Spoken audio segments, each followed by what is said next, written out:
ഇത് എൻ്റെ കഥയാണ്. ഞാൻ അനുഭവിച്ച യാതനകളുടെയും കഷ്ടപ്പാടിൻ്റെയും കഥ. ഇത് കേൾക്കുമ്പോൾ നിങ്ങൾ വിചാരിക്കും ഈ ഇരുചക്ര ശകടം ഓടിക്കുന്നത് ഞാനാണെന്ന്. ഉരുളി കമഴ്ത്തി കിട്ടിയ ഉണ്ണി, എൻ്റെ മോൻ ഗുണശേഖരൻ. ഇപ്പോൾ ഉരുളി കമഴ്ത്തേണ്ടിയിരുന്നില്ല എന്നാണ് തോന്നുന്നത്. വളരെ കഷ്ടപ്പെട്ടാണ് എഞ്ചിനീയറിംഗ് കോളേജിൽ അഡ്മിഷൻ മേടിച്ചത്. ഇപ്പോഴത്തെ അവസ്ഥ എന്താണെന്ന് വെച്ചാൽ അവൻ്റെ വയസ്സും സപ്ലിയുടെ എണ്ണവും ഒരുപോലെ. വളഞ്ഞും തിരിഞ്ഞുമുള്ള അവൻ്റെ ഈ ജീവിതം പോലെയുള്ള പോക്ക് കണ്ട് സഹി കെട്ട് ഞാനൊന്ന് ഉപദേശിച്ചതാ. ഫലമോ വീട്ടിൽ നിന്ന് ഇറങ്ങിപ്പോയി സ്വന്തം കാലിൽ നിൽക്കാമെന്ന് പറഞ്ഞു. എൻ്റെ പോക്കറ്റിൽ കുറേ പൈസയും കാണാനില്ല.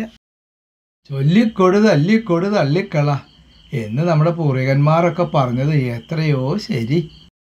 ഞാനൊരു വീട് വയ്ക്കാനും ഇവൻ്റെ പെങ്ങളെ കെട്ടിച്ചു വിടാനും രാപ്പകലില്ലാതെ കഷ്ടപ്പെട്ടു. കല്യാണത്തിനും അളിയൻ്റെ കാലിൽ കിണ്ടിവെള്ളം ഒഴിക്കാനും കൈപ്പിടിച്ച് കയറ്റാനും മാത്രമേ അവനെ കണ്ടുള്ളൂ. എൻ്റെ 10 ലക്ഷത്തിൻ്റെ ഹൗസ് ലോൺ ഇപ്പം തീർന്നിട്ടേ ഉള്ളൂ. സ്വന്തമായി വീട് വയ്ക്കുമെന്ന് വീമ്പ് പറഞ്ഞപ്പോൾ ഇത്ര പെട്ടെന്നാകുമെന്ന് ഞാൻ വിചാരിച്ചില്ല.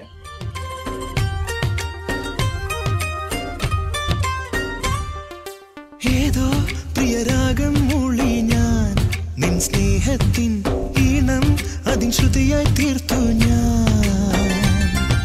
ജന്മം സ്വരനദിയായി ഒഴുകുമ്പോൾ എന്താ ഇപ്പോൾ ഈ പാട്ട് വെച്ചിരിക്കുന്നതായിരിക്കും നിങ്ങളിപ്പോൾ ആലോചിക്കുന്നുണ്ടാവും അല്ലേ? അല്ലു അർജുൻ്റെ കട്ട ഫാനായ ഇവൻ ഈ പാട്ട് രംഗം ചിത്രീകരിച്ച സ്ഥലത്ത് ടെൻ്റ് അടിക്കുമെന്ന് എനിക്കുറപ്പുണ്ടായിരുന്നു. ജാത്യാലുള്ളത് തൂത്താ പോകോ? അപ്പനപ്പൂപ്പന്മാരുണ്ടാക്കിയ സുഹൃതം അല്ല. ഇതെന്താ പുതിയ ശീലങ്ങൾ? വെറുതെ അല്ല, കാലത്ത് പല്ല് തയ്ക്കാൻ പേശ് നോക്കിയപ്പോൾ പേശ് കാണാനില്ല. ഇത്രയധികം പ്രകൃതിയോട് എൻ്റെ മോൻ ഇണങ്ങി ചേരുമെന്ന് ഞാൻ കരുതിയില്ല കേട്ടോ.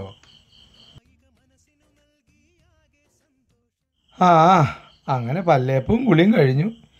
ഈശ്വര, ഇവൻ്റെ അടുത്ത് വരുന്നവരെ നീ തന്നെ കാത്തോളണേ.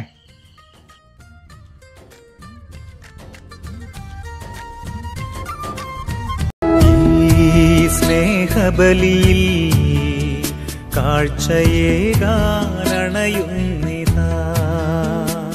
ഉരുളി കമഴ്ത്തി കിട്ടിയവൻ എന്തിനാ പള്ളിയിൽ പോയി പ്രാർത്ഥിക്കുന്നെന്നാവും നിങ്ങളിപ്പോൾ ചിന്തിക്കുന്നുണ്ടാകാം.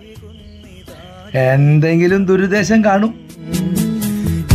പാപം ചെയ്തതിന് ശേഷം കുമ്പസരിക്കുന്നത് കേട്ടിട്ടുണ്ട്. പാപം ചെയ്യുന്നതിന് മുൻപ് കുമ്പസരിക്കുന്നത് ഒരുപക്ഷെ എൻ്റെ മോൻ മാത്രമേ ഉണ്ടാവുള്ളൂ.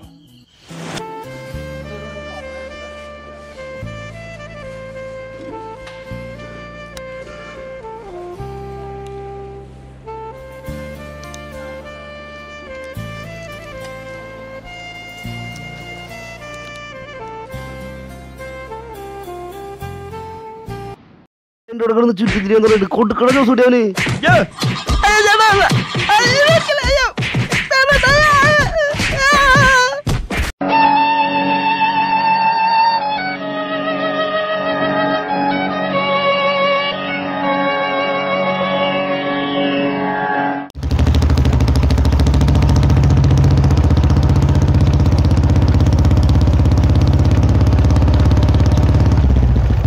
അച്ഛാ, നീ വന്ന ഞാൻ വഴക്ക് വെള്ളം ഒഴിച്ചാ? ഈ തെങ്ങും വഴിയൊന്നും അമ്മക്കൊക്കെ ശാപാണുള്ള. അച്ഛ, എനിക്ക് നല്ല ഇടി കിട്ടി. ഇത്ര കിട്ടിയുള്ളല്ലേ? ഒരു കാര്യം, നല്ല ഇടി കിട്ടിയതല്ലേ? ഇടിച്ചക്ക കൂട്ടിട്ട് ഇത്തിരി കഞ്ഞി കുടിച്ചോ, എന്നിട്ട് കുറച്ച് ആവി കൊണ്ട് കെടുത്തിന് ചോദിച്ചില്ല കേട്ടാ. ഞാൻ ഇടിച്ചു കയറുന്നു വിചാരിച്ചതാ. ഇടിച്ചക്ക കേറന്നെ. അമ്മേ.